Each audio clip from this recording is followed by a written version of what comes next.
Me pareció un reto empezar a hacer mediación dentro de prisión, porque es muy incómodo y es muy feo pensar que has hecho daño a alguien. El hecho de que nos reconozcan permite una bajada de defensas que ya sitúa a los individuos de manera que pueden hablar de otra forma, ya no hace falta la defensiva. Sería una superwoman, ¿no? Si no saltase también de vez en cuando, si no me enfadase también. En los atentados del CM, aquellos psicólogos y psicólogas que se acercaron al campo de las naciones a acompañar a los familiares de las víctimas, no podían evitar el echarse a llorar. Quería preguntarte un poquito sobre ese proceso de encuentros restaurativos entre las víctimas y los exterroristas de ETA. ¿Cómo se te presenta esa oportunidad? Bienvenidos a un nuevo episodio del videopodcast de Hazte Mediador, un episodio del que tenía muchísimas ganas. Tengo dos invitados o dos acompañantes hoy y bueno, vamos a hablar de muchas cosas. Vamos a hablar de manejar conflictos, mejorar nuestras relaciones, cómo manejar esos momentos que yo creo que nadie se salva cuando las emociones toman las riendas. Y tenemos a una especialista, hemos buscado creo que a una de las mejores de España, con una experiencia tremenda. Y bueno, que voy a hacer ahora una pequeña presentación que da para un rato solo la presentación. Francesca Alfano, ella es doctora en psicología, inicia su carrera como terapeuta familiar y de pareja en AMIFAN y en los CAF de Madrid, mediadora penitenciaria en centros como Valdemoro, impulsados por la Asociación de Mediación para la Pacificación de Conflictos, mediadora y facilitadora en proyectos como diálogos restaurativos y en encuentros entre terroristas y víctimas de ETA, miembro fundador de la Federación Español de Justicia Restaurativa, formadora en bastantes entidades, no voy a decirlas porque son bastantes, autora de varias publicaciones, entre ellos un capítulo del libro En los ojos del otro, también galardonada con la medalla de oro, medalla al mérito profesional, y bueno, yo creo que un honor y pinta bien el episodio a Paco, que aparte de compañero, es amigo, primer invitado del video podcast, que siempre recomiendo también ver ese episodio. Así que nada, bienvenidos y gracias a los dos. ¿Cómo estáis, Paco y Francisca? Muchas gracias. Muchas gracias. Un honor estar con vosotros este rato y también una gran satisfacción de reencontrarme con mi querido amigo Paco y bueno, pues de eso mismo, de compartir acerca de este tema que nos une a los tres, que es la mediación.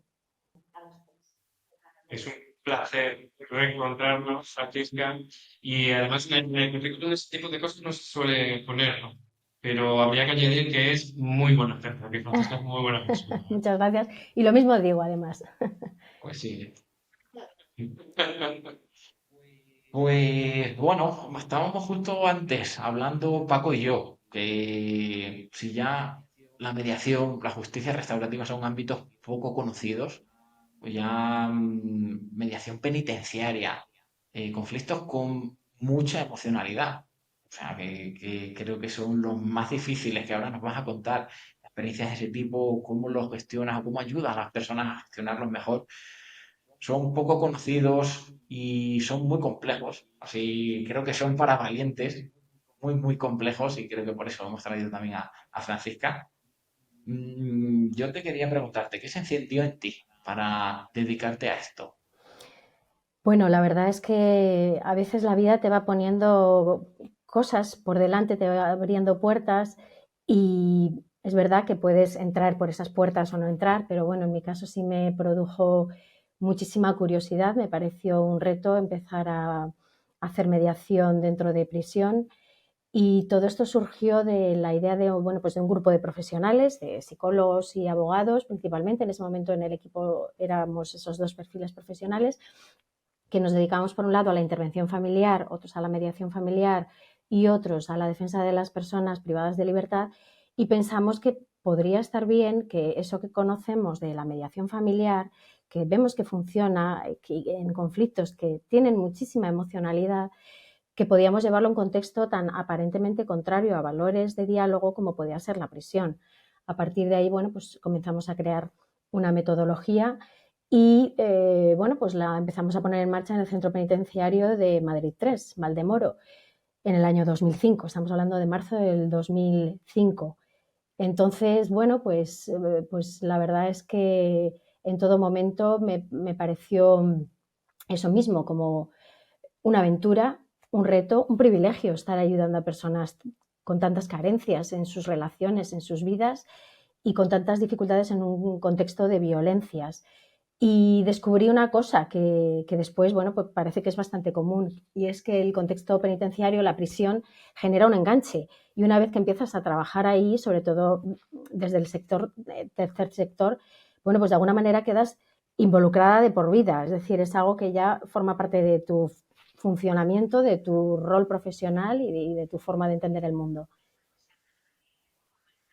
Bueno, justo, Francisca, la siguiente pregunta. ¿Sigues con la misma ilusión que cuando empezaste en este ámbito? Pues mira, lo bueno es que desde el marco de la justicia restaurativa y desde la detección de necesidades de personas penadas y de personas víctimas, pues surgen nuevos programas que cubren estas demandas, estas necesidades de las personas con las que trabajamos, y eso genera eso mismo, una renovación de la ilusión y de las ganas y el buscar nuevas fórmulas, y me parece imprescindible para poder seguir enganchado a una profesión e ilusionado con ella, el poder estar afrontando nuevos retos. En 2005, que es cuando empieza este camino, claro, el escenario se ha modificado mucho, ¿no? Pero sí, dices que sigue habiendo nuevos Uh proyectos. -huh. Realmente es un campo donde alguien puede desarrollarse profesionalmente. Ahora mismo hay más oportunidades o menos que en aquel entonces. Pues depende de cómo lo miremos. En realidad, bueno, cuando empezamos no se había hecho nunca mediación en prisión ni se conocía para nada el contexto de justicia restaurativa, y eso fue una dificultad de entrada, pero a la vez fue también abrir una puerta por la que después han pasado muchos profesionales, muchos equipos que han iniciado proyectos similares en otros centros penitenciarios de España. En el mismo año, en septiembre, comenzamos también un proyecto de mediación penal en distintos juzgados de Madrid, que ha estado desarrollándose también durante 10 años, que ahora mismo llevan otras entidades. Entonces, bueno, ahora en el último tiempo, desde el año 2017, a través de la Federación Española de Justicia Restaurativa, conveniamos con la Secretaría General de Instituciones Penitenciarias el desarrollo de lo que se llama diálogos restaurativos, que es una metodología restaurativa basada en los círculos de diálogo, y que comenzamos desarrollando con personas penadas a trabajos en beneficio de la comunidad, es decir, personas que no entran en prisión porque han cometido delitos leves o menos graves y tienen condenas inferiores a 2 años, y realizan su condena, bueno, pues a través de programas de justicia restaurativa que añaden un componente de responsabilización, de sensibilización y de empatía acerca del daño generado y el impacto en las víctimas, que es algo en lo que normalmente las personas que han cometido un delito pues no suelen pensar, porque es muy incómodo y es muy feo pensar que has hecho daño a alguien. Entonces, el participar en un programa de justicia restaurativa le obliga a mirar a esa realidad de una manera indefectible, no tiene otro remedio que hacerlo. Y bueno, pues esto quiere decir que no solo desde el contexto judicial, sino también desde el penitenciario está abriéndose cada vez una mayor sensibilidad hacia la justicia restaurativa. Creemos que por parte de la sociedad también, aunque bueno, pues sigue habiendo resistencia y recelos. Entonces, bueno, pues podemos decir que hay más oportunidades, sí, pero también ha sido un recorrido que ha sido muy bonito de transitar, porque bueno, pues supone eso mismo, el ir generando pues nuevas actuaciones que no existían y estar pues muy pendientes de esas necesidades de las que hablábamos. Vas abriendo camino en esta profesión, ¿no? A los que nos dedicamos a esto, en realidad nos apasiona la gestión de los conflictos, ¿no? Y puede resultar un poco extraño a otras personas que nos guste trabajar en este tema, ¿no? Me gustaría saber, a ti, si ha habido algún caso que te ha revivido especialmente, ¿no? Porque ciertamente estamos trabajando en una materia muy delicada, ¿no? Ujú. Eh, Empezaste en familia, que ya de por sí es un tema muy potente, ¿no? Muy complejo, sí. Eh, Pasas a justicia restaurativa, ¿no? A centros penitenciarios. ¿Te va la calle? En definitiva. Debe ser que sí. ¿Hay algún caso que te haya removido especialmente en tu carrera profesional? Pues desde luego que sí, y además nunca dejamos de sorprendernos. Da igual los años que lleves trabajando, que cuando trabajas con la materia humana nunca dejas de sorprenderte, para bien y no siempre para bien, claro. Pero sí, tanto en mediación familiar como en mediación penitenciaria ha habido casos de los que, bueno, pues que me marcaron especialmente, pues por lo sensible que eran los temas, por el esfuerzo y el grandísimo logro que consiguieron las personas que estaban allí y, y, bueno, pues por supuesto que es algo que nos pasa siempre y que es inevitable. Recuerdo un caso de mediación penitenciaria en el que una persona con una cicatriz, todavía con los puntos, imaginaros, ¿no? Una pelea violenta, ya sabéis que allí no se pueden meter objetos punzantes, pero ellos generan sus propios pinchos, que los llaman ellos, que los hacen con un trozo pues, de algún material sólido, con algo cortante. Y bueno, pues uno de los chicos con los que trabajamos tenía en la frente todavía los puntos. Entonces, claro, cuando vas a visitar a esa persona y ves así, dices, no, esto no puede ser, o sea, porque sabemos que el conflicto se tiene que enfriar mínimamente y especialmente en un contexto en el que la revancha es un mal necesario para mantener la posición de cada uno y poderse defender y protegerse en ese espacio de violencias. Bueno, pues no solo esta persona aceptó la mediación, sino que tuvo un papel fundamental, una capacidad de comprensión de lo que había pasado, incluso de los motivos de la agresión que habían involucrado al otro interno, que bueno, pues fue tan sorprendente que realmente fue uno de los casos que desde luego más me ha marcado. En mediación familiar, bueno, pues sí que ha habido muchos casos en los que venían familias, parejas con unos conflictos de muchísima intensidad y que a pesar de eso, bueno, pues han sido capaces de mantenerse en la mediación y de lograr acuerdos satisfactorios sin perder la perspectiva que a veces cuesta y se miran para otro lado del bienestar de los hijos, el interés común, que es lo que al final les une en ese proceso. Y me ha pasado también, que es bastante curioso, que ha habido 2 o 3 casos a lo largo de los años que he estado desarrollando la mediación familiar en las que las parejas han reconciliado y bueno, pues yo lo entiendo como que han encontrado una nueva forma de comunicarse que no tenían anteriormente y que, bueno, pues han pensado que la relación podía continuar. Me parece curioso y Se no sé si quitan es tan tensión, frecuente, se Paco, tú quitan. que tienes muchísima experiencia en mediación familiar, si también para ti te has encontrado este tipo de casos.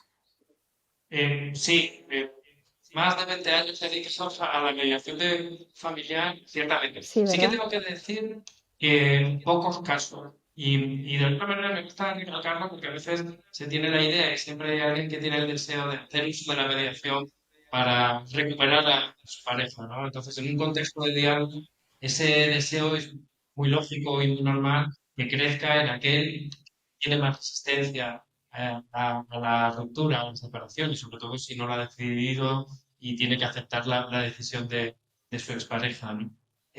Sí, sí, efectivamente se ven casos. Me estaba llamando la atención una cuestión, ¿no? Cómo hilas desde la mediación penitenciaria a la familiar, una cosa que yo sí que observo, ¿no? La desesperanza con la que las personas pueden acudir en un principio con respecto a llegar a una solución, a un acuerdo, y cómo de alguna manera pues finalmente eso ocurre y ocurre afortunadamente en un gran número de casos, ¿no? Eh, a veces hasta nosotros somos los propios sorprendidos, ¿no? Cuando hablamos del chico este que estaba señalando puntos, ¿no? Pues de alguna manera me imagino que seguimos siendo humanos y que tenemos también que a veces trabajarnos los prejuicios, ¿no? Y que una primera impresión nos puede llevar a una idea errónea. Creo que es una cosa interesante porque los mediadores, y este video podcast lo escuchan muchas personas que quieren ser mediadores, lo primero que vamos a ver es la peor de las caras que alguien nos puede mostrar, ¿no? Son personas que están en conflicto. Y otra cosa que me surge de todo lo Ujú. que nos cuentas, ¿no? Eh, ¿Qué similitudes, qué cosas encuentras tú que son iguales con independencia del contexto? Es decir, si cuando trabajas acompañando a personas en conflicto, hay cosas que se repiten. Y da igual que sea en familia, que sea en el centro penitenciario. Te robo un segundito de este vídeo. Espero que estés aprendiendo mucho, sacando muchas perlas de los invitados, pero te voy a pedir yo un favor. Si puedes darle like, suscribirte y también para hacernos llegar ese apoyo, un comentario. Decidnos que estáis ahí, nos va a ayudar mucho a crecer, a seguir aportando valor, trayendo nuevos invitados y nos va a ayudar. Así que esperamos tu comentario. Muchas gracias. Pues me parece que una de las cosas que desde luego que son comunes y nos pasa también cuando tenemos una discusión con alguien es el hecho de que nos reconozcan permite una bajada de defensas que ya sitúa a los individuos de manera que pueden hablar de otra forma. Ya no hace falta la defensiva. Ya podemos, bueno, ya me has dicho lo que necesitaba oír, ya puedo escucharte a ti, ya podemos hablar de las cosas que nos han distanciado, que nos han generado el conflicto. Me parece que es una clave fundamental y que cuesta y que necesita su recorrido para que llegue, pero que es un punto de inflexión muy importante en todos los conflictos. No obstante, fijaros, antes decías, Marco, que en el contexto de prisión la emocionalidad es muy alta y desde luego que es así, casi diría que es más violenta que intensa, pero la emocionalidad en familia me parece que es muchísimo mayor. O sea, la dificultad de la mediación familiar me parece mucho, mucho de mayor magnitud que la que se puede manejar dentro de prisión. Lo que pasa es que el contexto de prisión pues tiene también como otras salvedades y otras formas de funcionamiento que son diferentes y que hay que tener en cuenta y manejar. Pues desde luego la suspicacia desde un primer momento de las personas penadas cuando las vas a visitar, porque ellos no van a buscarte, eres tú quien vas a visitarle. En ocasiones no conocen ni siquiera qué es la mediación ni qué haces allí. En ocasiones piensan que formas parte del personal de la institución penitenciaria, que la relación, bueno, pues no es especialmente de confianza. Sí que es verdad que hay algunos funcionarios que lo consiguen y que se entienden a sí mismos como elementos de reinserción, pero no es tan habitual. Lo va siendo, pero no es lo más frecuente. Entonces, bueno, pues hay que vencer esos primeros recelos y esa es una de las grandes dificultades en mediación penitenciaria. En familia pues no es así, porque son los propios usuarios que les llamamos o beneficiarios, la pareja, los que vienen a recibir esa ayuda porque, bueno, pues piensan que es la mejor manera de resolver su conflicto. Entonces hay diferencias y hay similitudes. Estupendo, pues comentaba al inicio, ¿no? Que de esto de los conflictos, de problemas, de discusiones, no se salva a nadie. Y a mí me gusta preguntar cómo lo gestiona Francisca en su vida personal. ¿Cómo eres tú gestionando tus conflictos? ¿Eres, saltas a la primera al suele o tienes muy claro tu profesión, la tienes automatizada y te sale solo? Cuéntanos un Bueno, poquito esa sería una esfera de tu vida superwoman, ¿no? personal. Si no saltase también de vez en cuando, si no me enfadase también. Tengo dos chiquillos, hay que ponerles en su sitio también. Pero bueno, sí que creo que es algo que nos pasa a todos que nos dedicamos a esto, que interiorizas muchas cosas, que ya forman parte de tu forma de discutir las cosas, de tratar de entenderlas. Bueno, pues desde un esfuerzo de empatía, de conexión con la otra parte. Y esto, por favor, no quiere decir que las discusiones no sean discusiones, que también lo son, pero sí que es verdad que, bueno, pues que creo que tiene otros componentes que nos ayudan, no solo por la profesión de psicóloga, sino también por la de mediadora. Creo que, bueno, pues que hay algunos elementos que, bueno, pues que nos hacen llevar las cosas de otra manera, creo, casi siempre, vamos a añadir.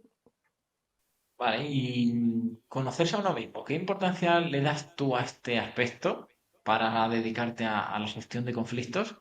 Y si Francisca se conoce a sí misma o a sí misma. Vaya pregunta. Bueno, pues ya tengo unos cuantos años y yo creo que la vida te va enseñando mucho de lo que hay fuera y de lo que hay dentro también, aunque nunca dejas de aprender y de descubrirte y de encontrar nuevas facetas de todos, ¿no? De nosotros mismos, en distintas situaciones en las que nos vemos, en distintas emociones que nos sorprenden. Esto yo creo que nos pasa a todos, pero sin duda alguna el autoconocimiento y el autocontrol son fundamentales en la profesión, las profesiones sociales en general. Cuando trabajamos con personas, el no dejarnos arrastrar por la emoción que las personas están vertiendo, que no siempre es posible, porque hay casos que nos tocan especialmente y de una manera así como más personal, pero sin duda que tiene que ser entrenado también. En la profesión de psicólogo tiene que ser entrenado, me parece a mí, porque es una herramienta de intervención sin la cual pues llevarías a la deriva no solo tu emoción, sino también la de tus propios pacientes, ¿no? Me parece que es muy importante. Estoy totalmente de acuerdo, ¿no? Con ese planteamiento, ¿no? De la importancia del autoconocimiento y llevando la parte laboral al autocontrol, porque es verdad que en la parte más íntima, en nuestra familia, pues nos permitimos licencias que a veces no son las más adecuadas, ¿no? De perder el control y tenemos conflictos como cualquier persona, ¿no? Eh, lo que sí que me gustaría también saber es, desde tu trayectoria de tantos años, si hay cosas que en tu forma de ejercer han cambiado, ¿has cambiado radicalmente tu opinión en algo o en alguna cuestión concreta de tu ejercicio profesional? Bueno, pues yo creo que nos pasa a todos en todas las profesiones, que en un principio lo que nos da seguridad son los guiones, los esquemas que nos dicen cómo tenemos que hacer las cosas. Y bueno, pues según vamos evolucionando y vamos adquiriendo pues más herramientas bueno, pues más recursos, vamos prescindiendo de muchas cosas, de las que son superfluas, de otras por supuesto que no, porque tenemos que ser rigurosos. Nos vamos permitiendo licencias, nos vamos permitiendo también probar diferentes recursos con unos pacientes o con unos usuarios, vamos a decir, cuando hablamos de mediación. Y bueno, pues es un aprendizaje permanente y luego, por supuesto, que también está la responsabilidad ética de seguir formándonos y de seguir adquiriendo pues nuevas herramientas. Genial, pues te voy a hacer otra pregunta. A ver si se te ocurre una cosa simple para mejorar un conflicto, para gestionar un problema, una conversación difícil. Yo te pongo un ejemplo. Sonreír ayuda a gestionar un problema. ¿Cuál se te ocurre? Algo simple que lo sepan todo el mundo, que lo pueda utilizar todo el mundo cuando tiene una situación complicada. Pues yo creo que, por ejemplo, bajar el tono de voz cuando lo están subiendo los demás genera también un proceso de imitación inconsciente que también hace, hombre, obviamente si están a grito pelado no vamos a ningún sitio, pero cuando está empezando la escalada, el bajar el tono me parece que es de gran ayuda, la triangulación visual, de manera que también podamos digamos, equilibrar los turnos solo con la mirada, sin tener que hacer grandes intervenciones, ni decir a la otra persona, escucha a tu expareja o escucha a María. Bueno, creo que son pequeñas cosas muy sutiles, muy sencillas, que nos pueden ayudar en el proceso de diálogo, porque al final de lo que se trata es que las personas escuchen unas a otras. Te he preguntado una cosa sencilla, simple, y ahora una cosa extraña también para gestionar conflictos o que la gente no lo tenga muy en cuenta. Yo te pongo, por ejemplo, mostrarse vulnerable. Te pongo siempre ese ejemplo, pero bueno, oye, parece ser que mostrarse vulnerable siempre tenemos que estar fuertes, siempre tenemos que decir que todo va bien, pero mostrarte vulnerable, decir que no estoy bien, ayuda a mejorar un enfado, una conversación complicada. ¿Qué se te puede ocurrir a ti? Pues mira, esto más que un recurso es una cosa que me pasa y es que desde mi sensibilidad, pues en muchas ocasiones me emocionan las cosas que cuentan las personas. Entonces, pues al principio me producía mucha congoja el que viesen esa vulnerabilidad o esa emocionalidad, pero hay veces, bueno, pues que el compartir la emoción que están transmitiendo las personas, pues es algo también yo creo que les transmite, por un lado, una idea como de, ostras, pues esto que me pasa sí que tiene que ser importante para que la psicóloga se emocione. Y por otro lado, la comprensión, ¿no? de que te está llegando lo que te están contando, por supuesto dentro de unos parámetros, porque, bueno, pues sí que también el mostrar que, es decir, que las personas perciban seguridad en el espacio en el que están, es decir, que no se desparrame la emoción es muy importante, pero pues que pueda haber cabida para ella, me parece que también es un recurso que se puede utilizar como herramienta, aunque a veces nos parezca que se nos ha ido de las manos, ¿no? Me parece un recurso tremendamente poderoso y además es una de las cosas que con los años me he ido permitiendo, ¿no? Mostrar que lo que me está contando me está llegando y me puede emocionar. A principios de mi ejercicio profesional, si eso ocurría, trataba de cortar mi emoción para mantenerme en un rol profesional y creo que eso es un error. De hecho, en los atentados del UCM, aquellos psicólogos, psicólogas que se acercaron al campo de las naciones a acompañar a los familiares de las víctimas, no podían evitar el echarse a llorar.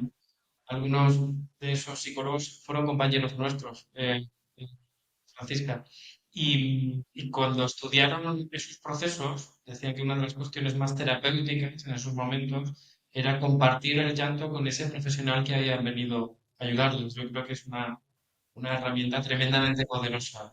Sí, yo también lo creo, unido al contacto físico, ¿no? Que nos parece tan poco profesional, pero hay ocasiones en las que, bueno, pues el abrazo es como un salvamento, ¿no? Que necesita la persona, que quizá no necesita la profesionalidad de ese psicólogo, sino, bueno, pues ese acercamiento de otra manera distinta, ¿no? Más humano. Es estar ahí, ¿no? Ese Ujú, acompañamiento casi sin decir nada, con tu ujú. cuerpo, con tu También energía. hay diferentes momentos, ¿no? Desde luego que hay un primer momento que es ese y luego hay cabida para otras formas de Sí. profundizar y de trabajar más técnicamente. Mira, justo También la en la pregunta mediación. siguiente era algún. Sí, también en la Sí, mediación, enlazaba con quiero la decir. pregunta siguiente. Sí, perdona, Francisca. Perdona. Un consejo que utilices, un recurso para ganarte esa confianza, para romper el hielo, que te venga bien a ti.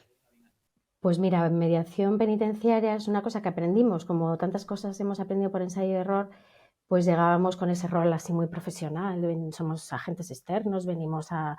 Y claro, era un cierre total. ¿Qué aprendimos? Primero, interésate por las personas, pregúntales por su vida y ya después estarán preparadas para hablar de ese conflicto del que vienes a hablar, pero no se puede entrar a la gente así.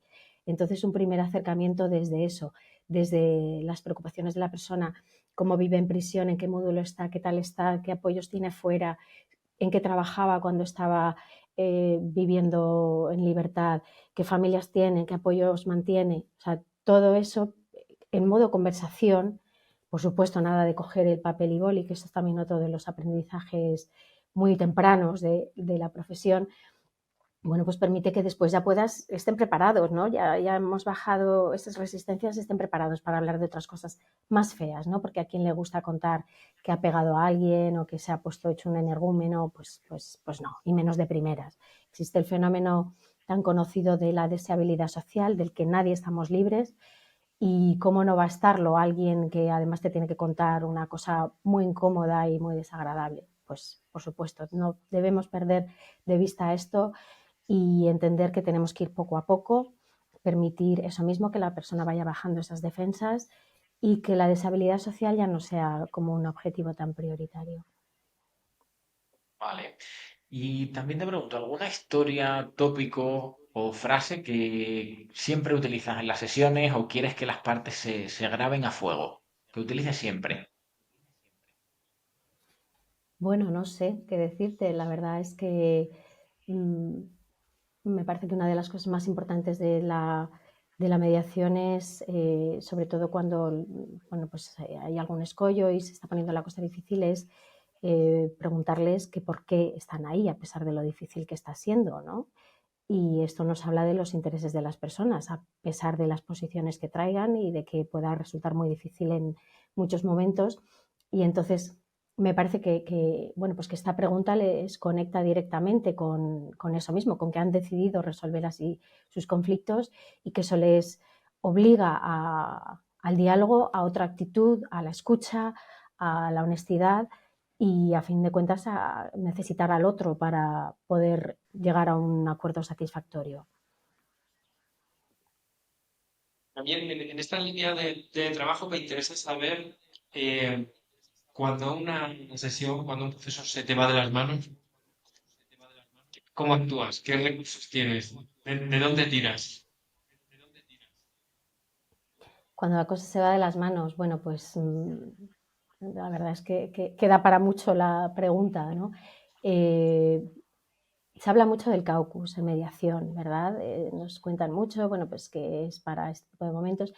A mí me parece, desde luego que lo he utilizado en alguna ocasión, pero me parece una medida un poco a la desesperada, ¿no? Cuando ya parece que todo se va a romper, pues digamos que lo partes tú para que no se rompa del todo, pero que mientras tanto, bueno, pues creo que hay otras opciones como pedirles que repitan mutuamente lo que ha dicho la otra persona, o sea, al fin y al cabo orientarles hacia la necesidad de que necesitan escucharse, reformular lo que has estado escuchando, legitimar las emociones que percibes de lo que están diciendo, bueno, pues lo que sea que estén transmitiendo con otras palabras distintas, pero convertirlo en una emoción que tú has leído entre líneas. Creo que permite a las dos partes escuchar lo que han estado compartiendo de una manera distinta. Pero bueno, el caucus no es despreciable, que es otra forma más de resolver las situaciones difíciles. Bueno, errores. A mí me encanta hablar de errores porque de eso se aprende. Ya hemos comentado algunos que cometemos en nuestros inicios. ¿Alguno que a ti te haya servido mucho, del que hayas aprendido bastante o que suelas todavía cometer, que todavía solemos cometer errores, ¿no? ¿Alguno que se te venga a la cabeza? Pues seguro que muchísimos, porque, a ver, pues todos los días los cometemos como no los vamos a cometer en nuestro trabajo. Mm, Imagino que a veces el dar por sentado cosas, ¿no? Porque lo hayas escuchado en una parte, el darlo por sentado para la otra parte, y eso yo creo que es un aprendizaje que vamos adquiriendo, que las versiones pueden ser tan dispares contando lo mismo en cuanto a la emocionalidad y en cuanto a la forma de interpretarlo, que debemos cuidarnos mucho de eso mismo, de dar por sentadas las cosas, preguntar muchísimo. Yo creo que esto sí lo tengo interiorizado, es decir, no hacer afirmaciones ni taxativas, ni siquiera meramente afirmativas, sino preguntar y preguntar y preguntar y cerciorarnos de que lo que nos están diciendo es lo que creemos que nos están diciendo. Ahora, una habilidad que te haya costado cultivar, que te parezca esencial y que te cueste. Que, oye, hayas trabajado mucho en ella, que te haya costado, pero ya la tengas o la creas que la puedes tener ya bastante conseguida. Bueno, yo qué sé, como decimos, es que vamos aprendiendo todos los días y bueno, pues imagino que como en todo hay personas con las que conectas enseguida y personas pues con las que no conectas enseguida.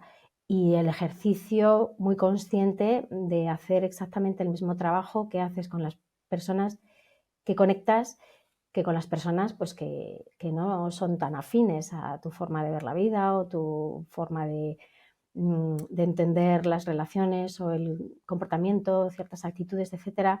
O sea, eso sí es un ejercicio consciente que yo creo que también forma parte de ese autocontrol del que hablábamos. De, bueno, pues de eso mismo. De a pesar de ser consciente de ello, hacer el esfuerzo.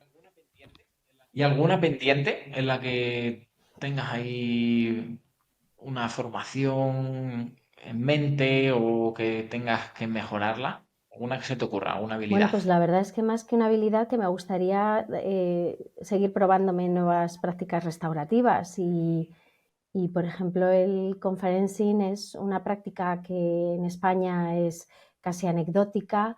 En el País Vasco han tenido alguna experiencia, pero aquí ni es muy conocida, ni hay muchos visos de que vaya a ser desarrollada en el corto plazo o medio plazo, pero sí me gustaría muchísimo hacer pues una reunión de grupo familiar y manejar toda la conflictiva desde todos los puntos de vista. Me encantaría. ¿Puedes explicar un poco más extenso exactamente qué es el conferencing, ¿no? Sí, es una metodología que también está basada en el modelo circular, en el que se incluye a la persona que ha cometido la ofensa, la persona víctima, miembros de apoyo de ambas partes y también algún miembro de la comunidad que haya estado involucrado en el delito. Y de esta manera, bueno, pues desde luego que también con el propósito de que la víctima sea reparada, solo se puede desarrollar si la persona que ha generado el daño se responsabiliza y comienza un trabajo grupal en el que, bueno, pues todas las partes van aportando la visión y van generando, van haciendo ese camino juntos para, bueno, pues conseguir acuerdos de reparación que sean satisfactorios, que sean proporcionales, que nunca sean más lesivos de lo que sería una sentencia judicial, que respeten la dignidad de las personas y que sean sostenibles, es decir, realistas.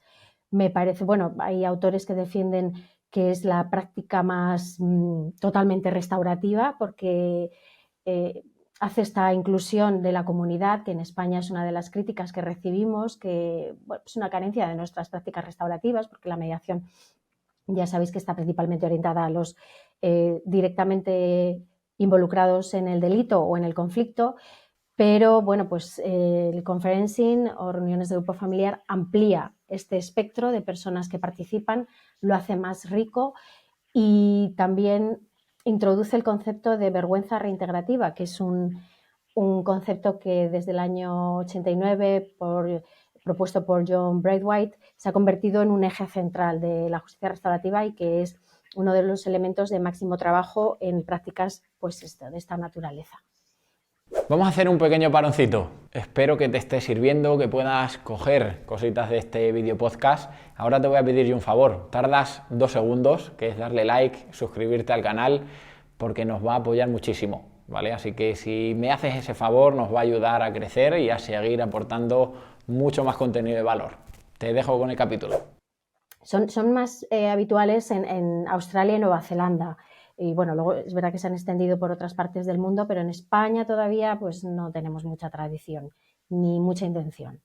Y fíjate que hablas de España en concreto en ese sentido, y adelanto una de las preguntas que he planteado, ¿no? Si de alguna manera tú crees que en la sociedad actual las personas quieren acuerdos o quieren mediación, quieren una gestión de conflictos más adecuada, o por el contrario prefieren ir a las bravas. Ir a las bravas te refieres ir a juicio. ¿Sí? O más no tener en cuenta al otro, el llevar la razón y poner. Si la gente tiene ahora, la sociedad de hoy, en general, más tendencia, ¿no? a buscar soluciones en las que se contemplen al otro, no se contemple a la otra parte como el enemigo, sino como alguien que pueda colaborar contigo y para solucionarlo. Bueno, la verdad es que me parece que sigue siendo más residual que significativo el que las personas opten por el diálogo para resolver sus cosas. La primera idea que se le viene a cualquiera pues es la denuncia y que decida el juez y a ver quién lleva la razón y quién queda por encima del otro. Y por eso pienso que las personas que se decantan por estas opciones de diálogo son excepcionales. Y bueno, pues demuestran, a pesar de que sea difícil, a pesar de que a veces pues haya momentos que parece que todo se va a ir al traste, pero a pesar de eso, primero han optado por esa posibilidad, han creído en ellos mismos y en las opciones de esa diada para poderlo resolver a través de otras fórmulas más dialogantes. que eso ya dice mucho de las personas, y el hecho de que además sean capaces de llegar a acuerdos y que se sientan satisfechos a pesar del dolor de la firma. Bueno, tú lo conoces, Paco, en mediación familiar, por ejemplo, ¿no? Lo difícil que es el momento, la última sesión, cuando pues ya se cierra todo, que es una sesión de muchísima emoción. Bueno, pues a pesar de eso sienten también un alivio. Y igualmente yo creo que el orgullo de demostrarles a sus hijos, a ellos mismos, que han sido capaces, es que es un ejemplo. Qué buen modelo, ¿no? Entonces, bueno, pues considero, Qué buen perdón, modelo. Yo siempre perdona, transmito eso, cuando un padre y un una madre modelo, hacen uso del diálogo, de la mediación para gestionar su separación, siempre trato de totalmente, transmitirles esa carga pedagógica, ¿no? que tienen y el ejemplo que están total. dando, ¿no? Que en el peor de los momentos probablemente de su vida han optado por trabajar juntos. Mm, justo es eso. Entonces, bueno, pues aunque es verdad que nuestra sociedad es litigante, es punitivista y demás, pero, y bueno, pues puede entender la justicia restaurativa, por ejemplo, como una respuesta floja o insuficiente al delito, en el caso de, bueno, pues del contexto penitenciario, penal. A pesar de eso, bueno, pues hay personas que sí son capaces y que prefieren esa opción. Me parece un rayito de esperanza, claro que sí. Bueno, pues empezamos con las preguntas cortas. Con preguntas, vamos a intentar respuestas cortas. Vamos con la primera. ¿Tú crees que las instituciones públicas y los dirigentes políticos creen en la mediación, en la justicia restaurativa? ¿Sí o no? Pues bueno, está habiendo un cambio de tendencia. Vamos a ser esperanzados. Diría que hemos pasado del no radical a venga, vamos a aprobar. Vale. ¿La sesión informativa obligatoria, tú crees que puede ayudar? Por la experiencia que tenemos de mediación intrajudicial aquí en Madrid, no parece que dé muy buenas perspectivas. Aún así, bueno, pues precisamente en aras de informar, me parece que es positiva. Si tú pudieras tomar una medida para impulsar la mediación, la justicia restaurativa, estás en el gobierno y tienes el mando, ¿qué medida tomarías? Financiación. ¿Qué tipo de formación consideras imprescindible, más allá de la básica, para ejercer como mediador, como facilitador de conflictos? Bueno, pues me parece, por ejemplo, en contexto de prisión es muy importante conocer el mismo. En contexto familiar es muy importante conocer también pues, el ciclo vital familiar, el proceso de duelo ante la separación, es decir, poder generar una comprensión emocional de lo que se está viviendo y en general todo lo que tiene que ver con el manejo de emociones, porque trabajamos con ello.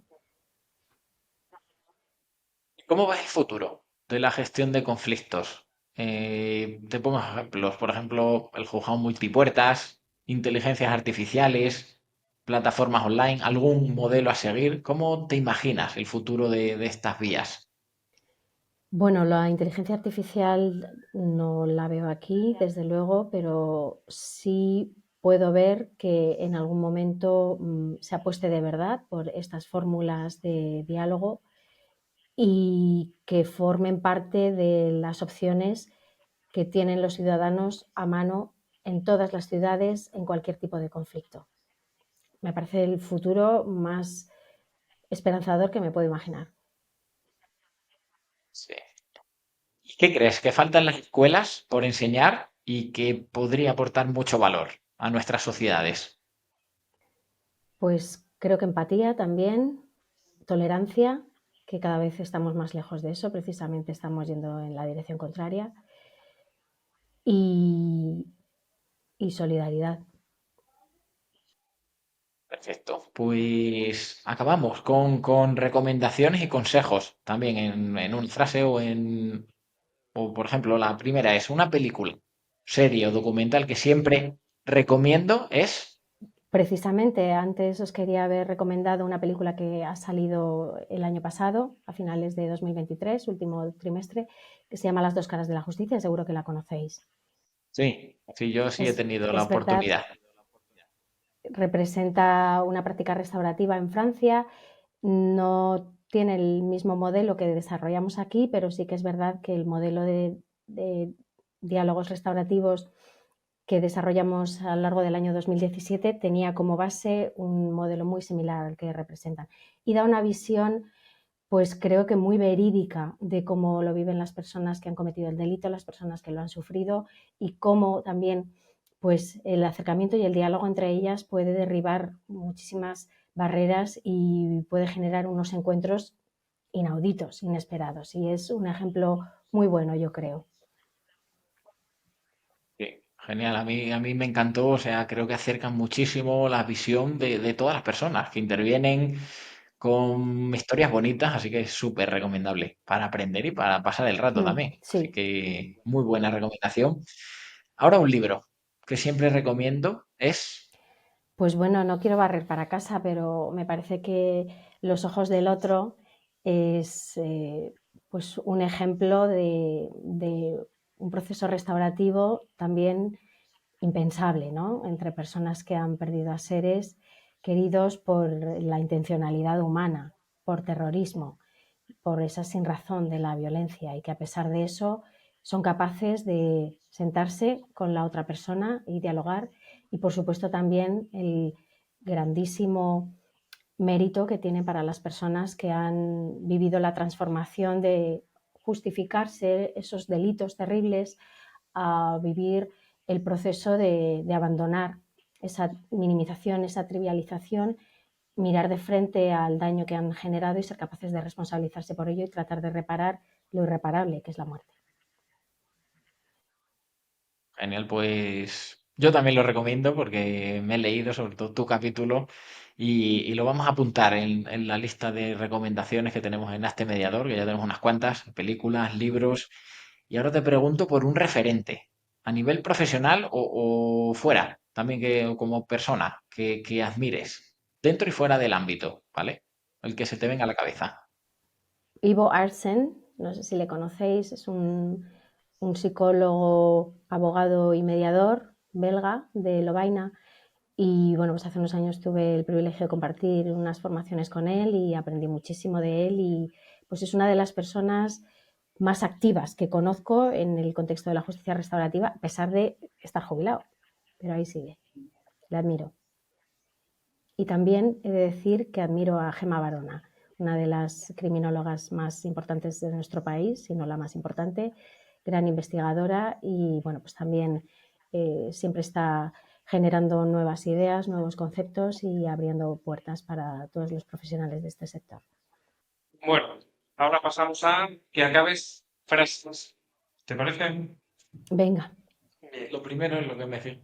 Lo primero en lo que me fijo en una persona es los ojos, la forma de mirar. lo que más valoro en una persona es Pues yo creo que la humildad, el hábito que más te ayuda a estar enfocada o a aliviarte cuando tienes un problema personal. centrarme en otros. Mi próximo gran reto, el tuyo.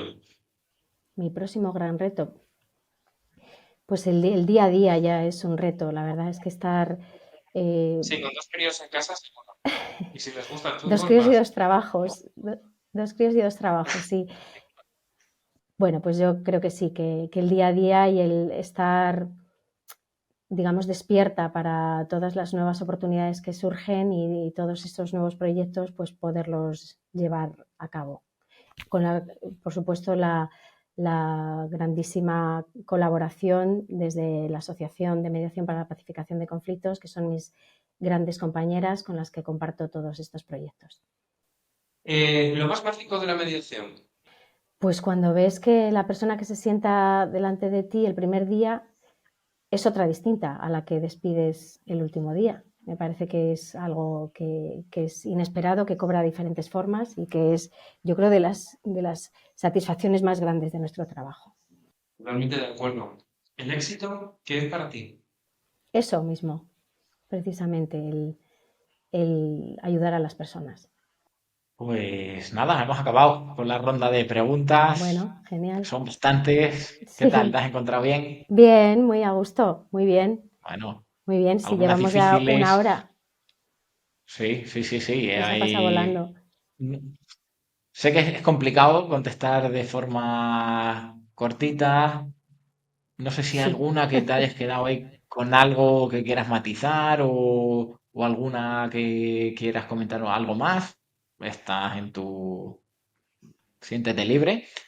Bueno, únicamente ahora mismo trabajo como profesora en la Universidad Francisco de Vitoria y siento que también es, aparte de asignaturas de psicología que imparto, me parece un privilegio dar la asignatura de justicia restaurativa porque me permite también volcar todo el conocimiento, no solo de la experiencia de todos estos años, sino también todo el aprendizaje a través de la creación de mi tesis.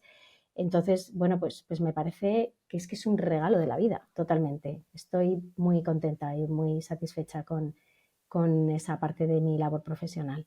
Ojalá, ojalá sigas ahí pudiendo dar todo ese conocimiento que nosotros tenemos la suerte de robarte esos minutillos y los alumnos, pues bueno, serán unos privilegiados. En el proyecto Hazte Mediador, pues hacemos esa ronda de preguntas, hablamos de una herramienta, nos has comentado varias, justicia restaurativa, también esta nueva del Conferencing. conferencing y creo que con eso, bueno, yo creo que esa sección está de sobra. También preguntaba sobre la justicia restaurativa, bueno, la mediación penitenciaria, que también has dado bastante información. Y ya solo nos queda, porque tengo mucho, mucho interés, ¿no? En el libro, en el capítulo tuyo, ¿cómo quería preguntarte un poquito sobre ese proceso de encuentros restaurativos entre las víctimas y los exterroristas de ETA? ¿Cómo se te presenta esa oportunidad? Porque me parece, como decía al inicio, algo para valientes, algo que no sé si te habías preparado en algún momento, cómo te llega. Cuéntanos un poquito esa experiencia a nivel profesional. Pues esto partió de, bueno, no sé si conocéis, no sé si habéis visto la película Maisabel, que Sí. recoge bastante fielmente cómo fue el proceso.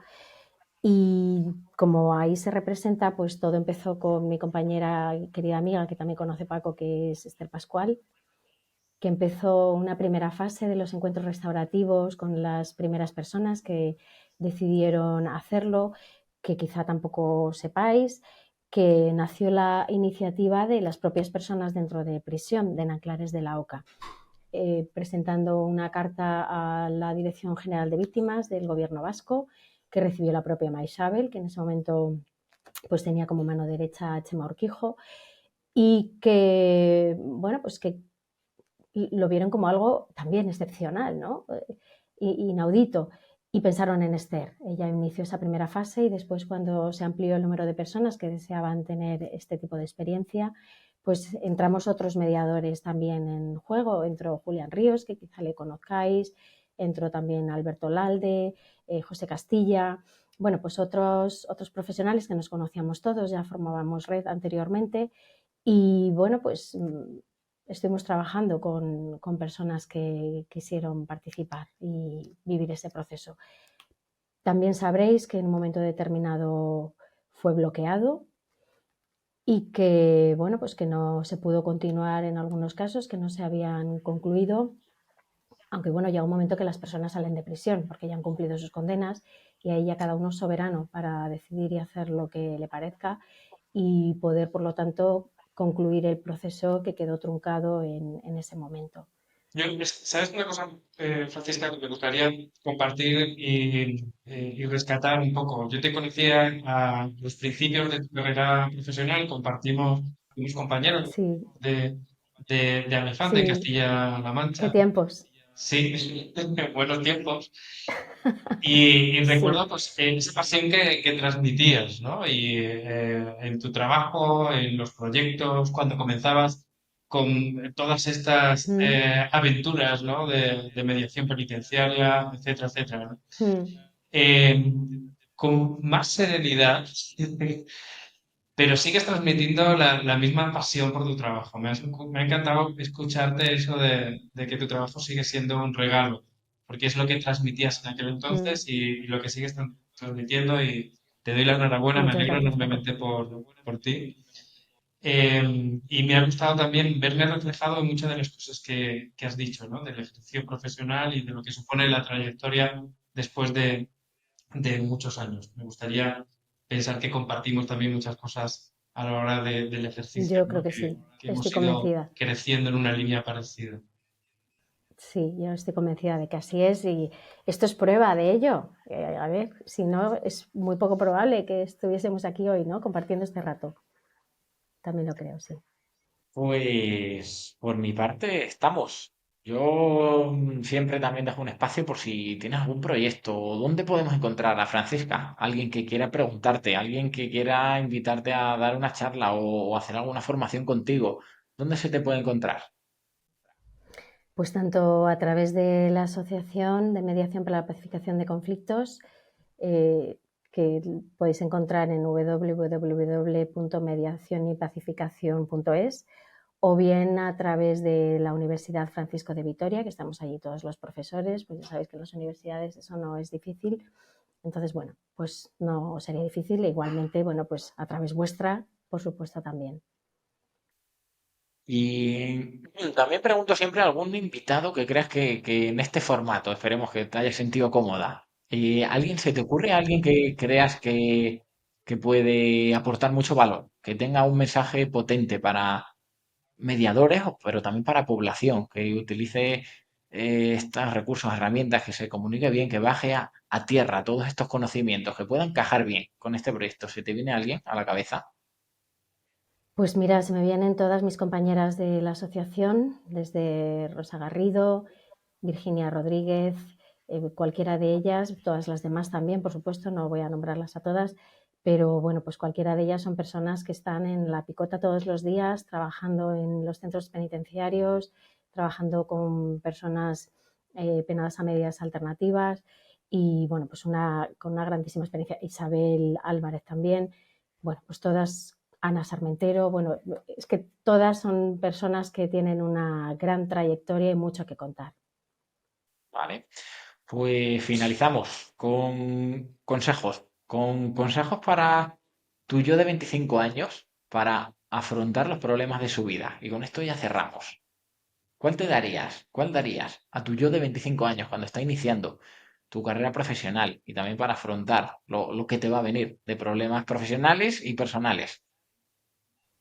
Pues mira, una de las cosas que he ido aprendiendo es a aguantar la incertidumbre, porque es una de las experiencias que más nos cuesta tolerar a todas las personas. Entonces, siempre queremos tener respuestas lo más rápido posible. Te quedas genial, ¿no? Cuando ya tienes la respuesta, incluso, bueno, que sea una mala respuesta, te permite adaptarte. Entonces, el aprender a soportar eso, el no estar permanente preguntando cómo va a ser esto, sino ir dejando también que las cosas se te vayan presentando delante. Oye, a ver, hay veces que necesitas tener información para tomar decisiones, actuar, etcétera. Pero hay otras veces en las que no es necesario, es solo pues eso mismo, tu deseo de reducir esa incertidumbre, pues aprender a aguantarla. Pues genial, un placer tenerte aquí, te lo agradezco muchísimo y a Paco también. Igualmente, La siguiente en directo, que nos podamos salir a tomar algo de ciudad, ¿eh? vale, venga, me apunto. Pues nada, Perfecto, como pues quiero agradeceros a vosotros también, pues muchas gracias, gracias a ti, gracias a Paco y nada, seguiremos a con el vosotros. proyecto este mediador. Os deseo muchísima suerte en este proyecto, que tenga una larguísima vida, porque hacéis una gran labor de difusión y de acercar a las personas pues todos estos temas que me parecen muy necesarios. De verdad, enhorabuena y muchísimas gracias. Si nos dais apoyo, si compartís, si nos escribís para decirnos en qué podemos mejorar, cómo podemos llegar a más personas, pues estaremos encantados, nos dará ánimo para seguir, que ese es el objetivo, el de llegar a más personas y el de apoyar. Estamos en ello y seguiremos. Así que nos vemos en el siguiente y hasta la próxima.